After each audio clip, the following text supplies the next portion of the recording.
is dit die wit paus of die swart paus deel 9.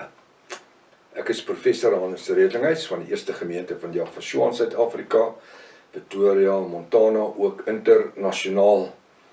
Sou jy dalk belangstel in enige van my boeke wat ek geskryf het? Ek dink spesifiek aan die boek, die twee sleutels tot die boek van Openbaring. Dis 'n A4 boek, so 460 bladsye dik. Dis 'n moedboek vir 'n Bybelstudie oor die eindtyd waarin ons lewe vandag. Sou jy belangstel, kan jy my kontak by ons WhatsApp nommer 0722 367 124 of jy gaan na my webtuiste https://javashua.co.za soos u hierso bo kan sien.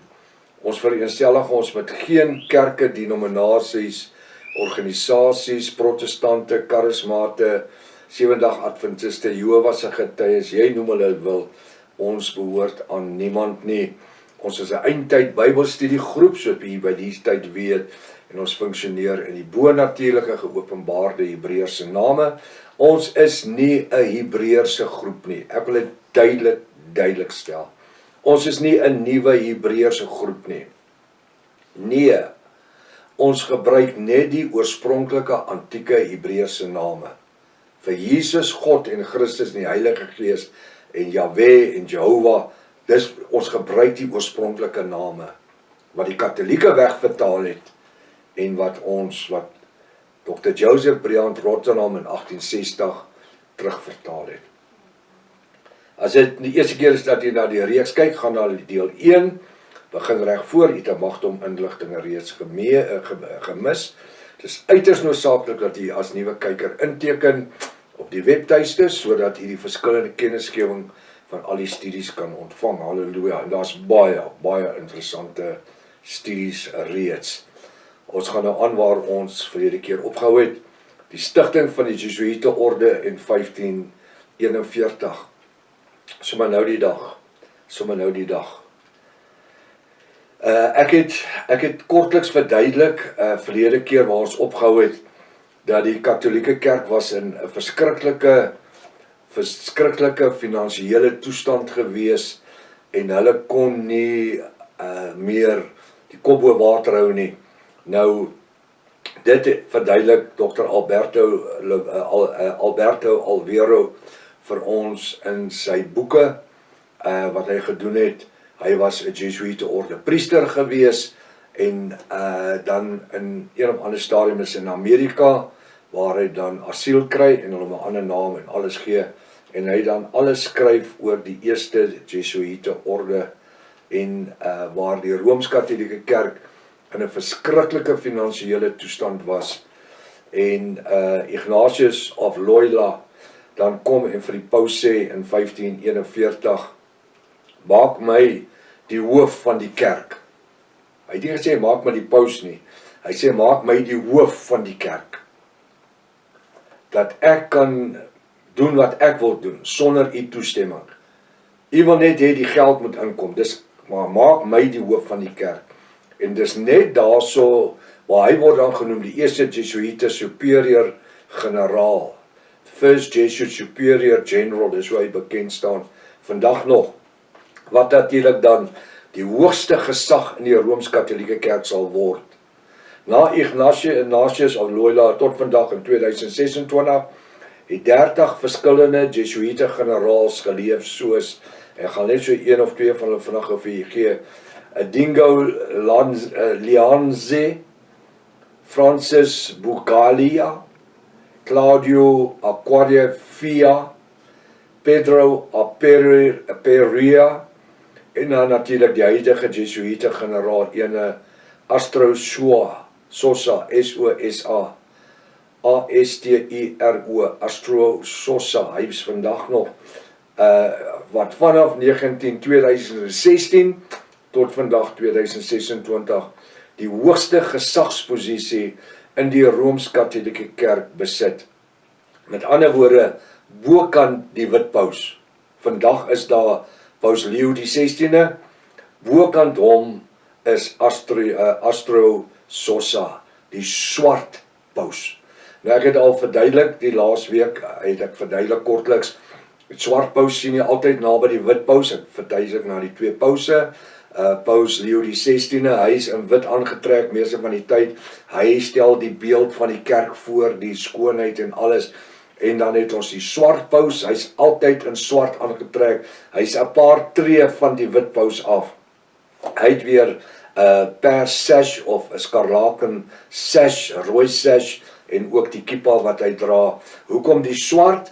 Omdat dit, onthou, dit was die Romeinse regering van 300 voor Jafashua, en dan kom Jafashua, hy word gebore in hierdie regering, en hy sterf, hy staan op, en die evangelie bars oor die wêreld waarvan die Romeinse regering die aarde beheer. Dan vrees hulle hierdie sekte, het hom 'n sekte genoem, van Jafashua, en dan stig hulle die Rooms-Katholieke kerk onder hulle, Roman Catholic Church, ek noem dit maar weer, Roman beteken Roman Empire, Catholic beteken United, Church beteken Universally, en dan met ander woorde, sy is die hoofkerk oor die wêreld. Dit gebeur in 34 na Jafashua, en tot vandag in 2026 is sy nog steeds the mother of all churches. As jy aan die denominasie behoort, dan behoort jy aan die mother of all churches. Die Babyloniese hoeremoeder van Openbaring 17 vers 1 tot 6, gaan kyk na dit. Openbaring 18 vers 4 sê, kom onder haar uit, want ek gaan haar en haar dogters doodmaak. So sy is hierso. En dan in 570, die grootste ryk uit die beeld van Babylon, Mede-Perse, Griekeland, Rome, die grootste ryk raak soos mis van die son weg, wanneer die Rooms-Katholieke kerk die Romeinse ryk insluk. Die Rooms-Katholieke kerk 570 na Jafashua kom sit bo oor die ryk en hy regeer. En ek het laas week gesê, noem my 'n land wat 197 voltydse ambassades in en om die Vatikaan het. Daar is nie 'n land in die wêreld, Amerika, Rusland, China, jy noem dit, daar is die een wat 197 voltydse ambassades het nie. Maar die Rooms-Katholieke kerk het, nee, dit is nie die Rooms-Katholieke kerk nie. Dit lyk so, dit is die Romeinse ryk wat onder die gesag van die Rooms-Katholieke kerk beweeg. Almal het vergeet van die Romeinse ryk en die swart paus, hy is die keizer, hy is die keizer van die Romeinse ryk, soos was dit was voorheen. Hy is daar so hy beweeg. So ek wil vandag vir u sê, die gevaarlikste organisasie in die wêreld is juist die swart paus met sy Jesuïte orde priesters en hulle helpers. Ons gaan net nou by dit kom. En hy regeer die Rooms-Katholieke kerk. Die swart paus van die keiser van die Romeinse regering, ek verwys na hom al die tyd as die keiser, die swart paus, hy beheer die wit paus en hy sê vir die wit paus wat gaan aan, alhoewel hy onderworpe lyk aan die wit paus, hy is nie onderworpe nie, hy regeer vanaf 514, as ek die datum reg kon gekry onthou het, 514 regeer die swart paus, regeer hulle die Rooms-Katholieke kerk, halleluja, onderaf. So wat het gebeur? Met ander woorde, die Jesuïte orde generaal, Ignatius of Loyola, skep 'n posisie wat vir ewig sal wees. Hoekom? Want die Romeinse ryk moet weer herleef. En dis die Romeinse ryk uit hierdie swart paus uit, waar die antichrist gaan kom. Hierdie wit paus gaan nie die antichrist wees nie. Hier hoor julle ouens goed vandag, wat julle in julle lewe nog nooit gehoor het nie. Hierdie wit paus is die een wat die vredesverbond gaan sluit, vir 7 jaar. Dis hy wat in die tempel gaan sit, en voorgee, en ek gebruik die 33 Bybel, dat hy God is, en naamlik God gaan offers brand, vir Israel. En na 1230 dae, 41 maande, dan kom die swart paus, en hulle gaan heel waarskynlik hierdie wit paus doodmaak. Dan oorheers hy, en dis waar die vredesverbond gebreek word.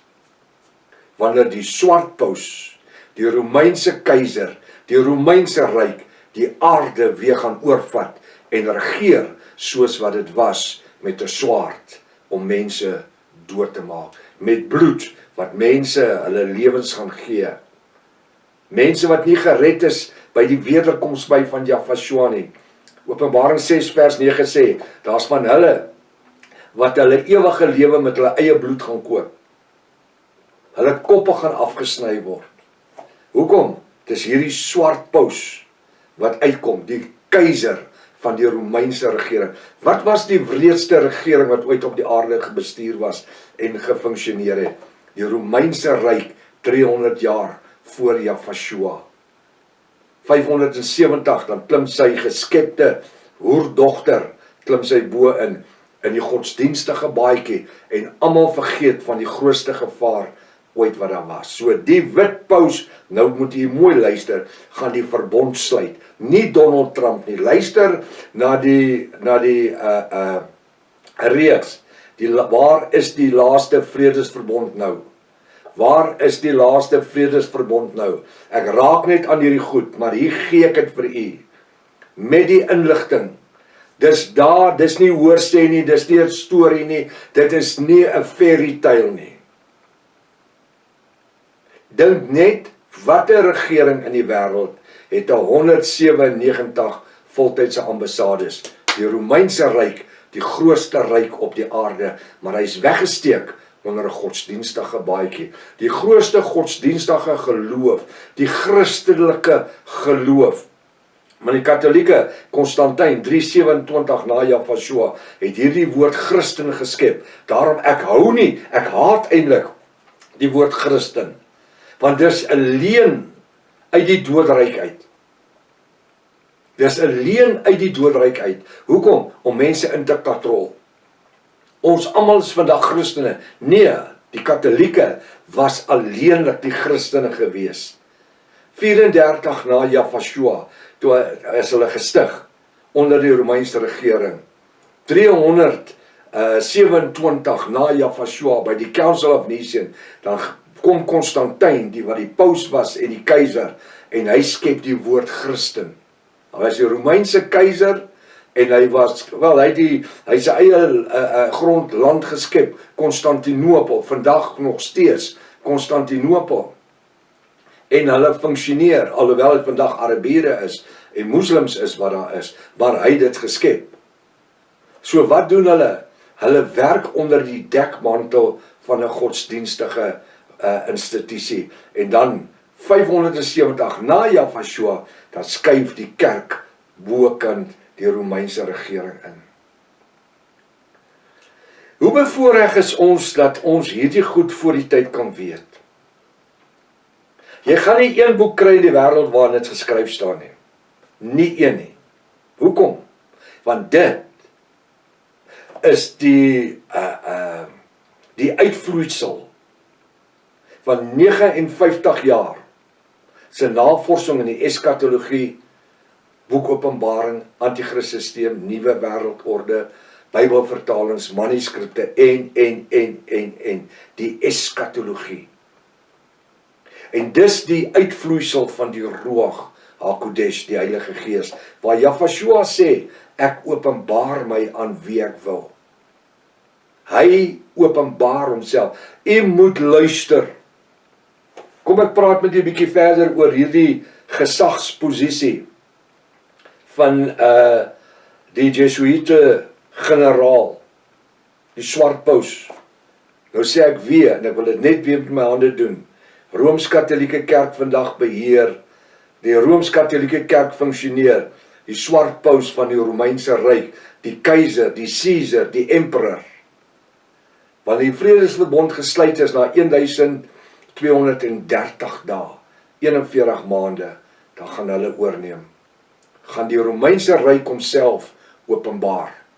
En soos ek sê, hy gaan heel waarskynlik doodgemaak word, die wit paus. Hoekom sê ek so? Gaan kyk maar daar in Openbaring 13, vers 1 tot 10, praat hy van die dier wat in die see uitkom met die 7 koppe en 10 horings, Rooms-Katolieke Kerk. Hy sê, en hy ontvang 'n steekwond. Gaan kyk wat staan daar. En dan bid die vals profeet, Openbaring 13 vers 10 en verder aan, dat hy gesond word.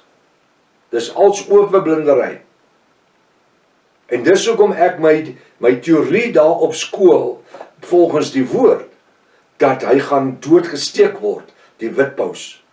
Hy gaan beheer, en dan vir die Romeinse regering, die Romeinse ryk, die keiser, die Caesar, die emperor, die swart paus, om te beheer, gaan die Rooms-Katholieke kerk van hierdie witpaus ontslae raak. En hierdie gaan dan die antichrist wees, wat die aarde gaan beheer, tot en met die wederkoms van Yahshua. Bloeddorstig, soos wat hulle was, die mees bloeddorstigste ryk, wat ooit gelewe het. Van 300 voor Yahshua, tot in hierdie 2026. Enigste verskil is, deurdat hy, en ek wil die Engelse terme gebruik, 'n low profile gehandhaaf het. 'n lae profiel, mooi Afrikaans, 'n lae profiel gehandhaaf het, het niemand hom ooit raak gesien nie. Maar hy's al die tyd daar, saam met die paus waar hy beweeg. Wie? Die swart paus generaal, Jesuïte orde general generaal. So hy's vandag daarso, en ons ken hom, ons weet van hom. Hier's al die inligting. U kan op die internet gaan, dan kan jy gaan die Jesuïte generaals oproep, dan kan jy gaan kyk na hulle almal daar. Ek kan nie almal hierso gebruik nie. Ons het 30 van hulle, ons kan hulle nie gebruik nie. Maar dit wat daar is die basis van dit wat gaan gebeur in die oorlog in Israel op die oomblik met Iran en natuurlik die Libanon en die Libanese en natuurlik Amerika en so kan ons aangaan. En daarom moet ons oë oop hou dat wanneer die vredesverbond gesluit word deur die Rooms-Katholieke paus, die wit paus, die Bybel sê hy moet in die tempel gaan sit. 1 Tessalonisense hoofstuk 2 van tot vers 17. 1 Tessalonisense 2 vers 1 tot 17. Hy moet in die tempel gaan sit en voorgee dat hy God is. Hulle weet niks van Yahshua nie. Voorgee dat hy, ek gebruik die 33 Bybel, voorgee dat hy God is en offers brand, naamlik Israel. En dan na 1230 dae, dan gaan die Romeinse regering alles oorneem en die swart paus, die keiser, gaan vorentoe tree. As dit vandag moet gebeur, sal dit heel waarskynlik dan Altero Sassa wees. Halleluja. Die hoogste gesagsposisie in die Rooms-Katholieke kerk. Hy word ook vernoem as die swart paus of die keiser van die Romeinse ryk. Kyk mooi, wat is hulle taak? Die Jesuïte generaal ene Artratro Sosa,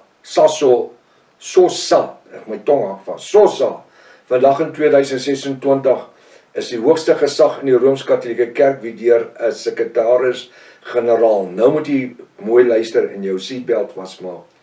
Vandag 2026, hy is die hoogste gesag in die Rooms-Katholieke kerk. En ons het altyd gedink dis die wit paus wat uitkom. Hy's altyd soos 'n trap soetjies. Jy moet kyk, daai swart paus is up and about. Hy beweeg nie soos 'n trap soetjies nie. Verstaan, hoekom? Want hy is die keiser, die Romeinse keiser. Die geskiedenis leer ons vandag 2026. Hy is die hoogste gesag in die Rooms-Katholieke kerk wie deur 'n sekretaris-generaal en van 50 van die hoogs opgeleide Jesuïte funksioneer. So wat's dit?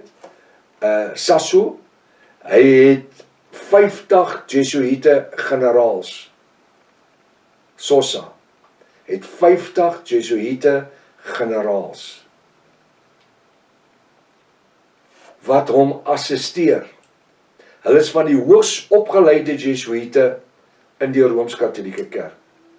Nou weet ek nie weet hoeveel van u weet, daar is 'n Jesuïte universiteit in Johannesburg nie. Al baie jare, waar die Katholieke hulle oplei. Ek wil vir u vra, ek het dit gevra laasweek, ek weet nie hoeveel van u het gaan kyk nie. Gaan kyk bietjie na the oath of the Jesuit order. Die eed wat hulle neem. Bloeddorstig. Rooms, hulle is die Romeinse ryk, as wat op die oomblik is, Hulle lewe nog steeds onder hulle Jesuit order, wat hulle uitgeroep het in 1541, wat dan natuurlik Ignatius of Loyola was, wat het geskep het, to the oath of the Jesuits. Met ander woorde, die Jesuit-generaal het dan vandag 'n sekretaris-generaal en 50 van die hoogs opgeleide Jesuïte. Hierdie 50 hoogs opgeleide Jesuïte, hulle het elkeen weer 50 Jesuïte, wie hulle assisteer, wat die internet dophou en wat die lande dophou en wat die predikers dophou en wat, dit alles. Hulle, met ander woorde, hulle is 100 wat 'n raad vorm saam met die Jesuit-generaal, die Black Pope. En as Curia, C-U-R-I-A, kom hulle daagliks by mekaar om die bestaan van die daaglikse bestuur van die Rooms-Katolieke Kerk en die Wit Paus te bespreek en te bestuur. Daagliks word daar aan die Swart Paus ene Artraro Sosa verslag gedoen. Elke dag. Wie bestuur die Vatikaan met sy 197 voltydse ambassades in en om die Vatikaan? Die Wit Paus? Die Jesuïte-generaal ene Artraro Sosa. Die Wit Paus. Die huidige Wit Paus ene Leo die 16de is net die beeld, ons sê in Engels die image, van die Katolieke wêreldwyd. Hy word voorgehou as die verteenwoordiger van Jesus Christus op die aarde. Hy word genoem the Vicar of Christ. Hulle het alle mooi titels vir hom. The Vicar of Christ, the Pontifex Maximus. En hulle sê, he's God represented on earth. Daar's ander Katolieke wat sê, he is God. Hoekom? Met 'n skoon wit kleed en sy, maar hulle almal het kinders verkrag.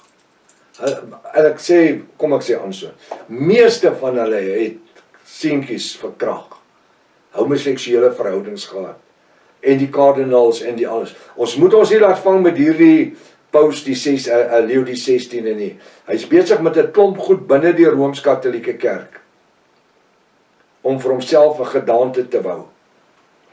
Hy word voorgehou as die verteenwoordiger van Jesus Christus op die aarde. Hy word geken dan as die God se verteenwoordiger, hulle noem God se verteenwoordiger op die aarde. Meeste van die tyd verskyn die Swart Paus, die Romeinse keiser, saam met die Wit Paus, gelyktydig in en op verhoë en binnekant die Vatikaan. Die Wit Paus is meeste van die tyd in wit gekleed, terwyl die Swart Paus meeste van die tyd in swart klere dra, met gekleurde lyfbande en ook die kippa. Jy weet natuurlik die kippa wat hulle dra, that's the sign of showing that I have not accepted Yahshua as my Redeemer. Die moslems dra hom ook. The sign of showing that I have not accepted Yahshua as my Redeemer. Die Jode, die ortodokse Jode ook, hierdie oukies met hulle lang baarde en hulle swart kleertjies en hulle hoede, wat daar so staan en wieg by die Wailing Wall, is the sign of accepting not Yahshua as my Redeemer. Teken, hulle het Yahshua nog nooit aangeneem nie. En dan wil die Israel Visie ouens hierdie goed dra. Ek is in die proses met navorsing. Ek gaan nie die reeks doen wat ek gedoen het oor die leen van die Israel Visie teologie nie, maar ek gaan Japie van Zyl aanvat oor 'n paar goed wat hy praat oor die boek van Henog, alhoewel ek die boek Henog reeks ook klaar gedoen het, verwysend na die 4 black holes en sekere goed wat hy mee kom, en die boek Henog wat nou die Bybel is, ja, ek weet dit is die saam met die boek van herinneringe is dit die Israel Visie se Bybel, maar dis snaaks, hulle Bybel is nou eers in die 17de eeu geskryf, né? Is dit nie fantasties nie? As jy tyd het, gaan luister na my reeks, die boek Henog, Waarheid of Leuns. Ek dink dit is so 20 uitgawes, baie interessant, halfuur segmente, gaan luister na dit. Sodat wanneer ek met u dan gesels oor hierdie goed wat Japie van Zyl as die waarheid uitdra aan die wêreld, dan gaan party ouens regop sit. Ek gaan eers kyk of ek kan 'n afspraak kry met hom waar ons voor die kameras kan sit en die ding gesamentlik doen. Ek gaan kyk of ons dit kan regkry, maar ek betwyfel of hy gaan instem. So, wat sien ons? Ons sien dan die swart paus, wat die Jesuïte orde generaal is, naby die wit paus al die tyd. Die swart kleed wat die swart paus dra, is om te wys dat die Romeinse ryk, wat nou onder is, steeds in rou is, omdat die Romeinse keiser, die anti-kris, homself nog nie mag openbaar nie. As dit by jy 'n vraag was, hoekom dra hy ook nie 'n wit kleed nie? Daar is dit, is omdat die Romeinse ryk, die keiser, hy is die keiser, die swart paus, nog nie in die posisie is om homself te openbaar nie. Dit gaan gebeur. Die swart paus sal die openbaarde anti-kris word. Die wit paus gaan die vredesverbond sluit. Daniël 9:27 vir 7 jaar 2520 dae, want ons gebruik net die Hebreëse kalender.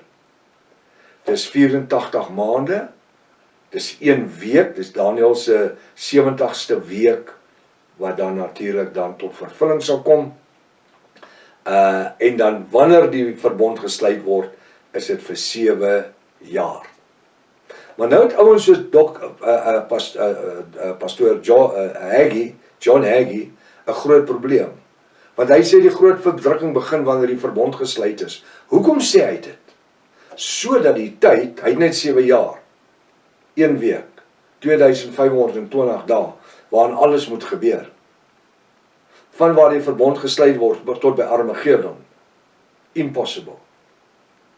Anders te lieg die Bybel. Dit kan nie die groot verdrukking, hulle noem dit pre-tribulation, die groot verdrukking begin wanneer die verbond gesluit het, is onmoontlik. U weet reeds, meeste van u weet, dat hy word gesluit vir 7 jaar, wat in die helfte gedeel word, 3,5 jaar, 3,5 jaar, 1260 dae, 1260 dae, tyd en 'n halwe tyd, tyd en 'n halwe tyd, 42 maande, 42 maande. Dis 7 jaar. Die middel is die helfte daarvan. En hulle verwag, dis waar alles gebreek moet word. Nou wil ek net weet, by pastoor John Hagee, as die verbond dan, die groot verdrukking begin, as die verbond gesluit word, hoe sê die Bybel, dat slagoffers en spysoffers sal ophou? 1 Tessalonika 2 vers 1 tot 17 sê, vir die eerste 3,5 jaar, die eerste 1260 dae, tyd en 'n halwe tyd, 42 maande, volgens Daniël 9:27, sal hy in die tempel sit, wie? Die wit paus. En voorgee dat hy God is, nie Elohim nie, God. En naamlik Israel die offers brand. Nie die swart paus nie, die wit paus. So hy gee voor dat hy so heilig is, dat hy naamlik Israel die offers brand.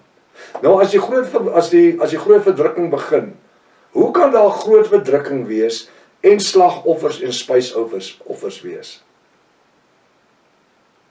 Terwyl Daniël 12 vers 11 sê, dat na die slagoffers en spysoffers opgehou het. Die slagoffers en spysoffers kan nie in die tweede helfte gebeur nie, want dit is groot verdrukking. Die eerste gedeelte van die groot verdrukking. So, John Hagee kan vir my geen skrif gee, wat sê hierso, dat daar slagoffers en spysoffers in die tyd van die groot verdrukking gaan gebeur nie. Want sy hele 7 jaar is groot verdrukking. Verstaan ons dit? Snaaks dat 'n man wat veronderstel is om so geweldig geletterd te wees, nie eers net kan lees wat staan in sy Bybel nie. Daarom moet u nie die reeks mis aangaande waar is die finale vredesverbond nie. Waar het hy heen gegaan? Wat het gebeur? Dit is opgeneem, dit word uitgesaai. Luister na dit. So die eerste 1260 dae, volgens Daniël 9:27, is 'n tyd van vals vrede. Waar hy dan die wit paus in die tempel sal sit en voorgee dat hy God is. Hoekom? Want hy is die heiligste. Hy het die verbond gemaak, hy het vrede gebring, en daar sal vrede wees op die aarde vir 1230 dae. Hoekom nie 1260 dae nie? Want Vader Jahwe self verkort die tyd met 30 dae. Dit is uiters belangrik dat ek gaan hierdie hele grafieke doen ek op die skerm, dit wat ek nou met my hand doen ek van volgende week af op die skerm as Vader die gesondheid spaar, van by die reeks wat genoem word, waar is die finale vredesverbond nou? Dan begin ek om die grafiek te, dit alles wat ek met my hand doen, gaan ek vir u op die skerm sit. En u gaan dit verstaan. Maar dis ook van toepassing in hierdie gedeelte. Nou wat ek gaan doen, die tyd het ons gevang, ek gaan net hierso stop. U het 'n magdom inligting ontvang vanaand. Verwerk dit, verwerk dit. Doen u eie navorsing. En kyk, wie het vir wie gelieg. Want iemand is besig om vir iemand te lieg, vir meer as 600 jaar. Tot volgende keer, as dit Vader se wil is, Maranatha.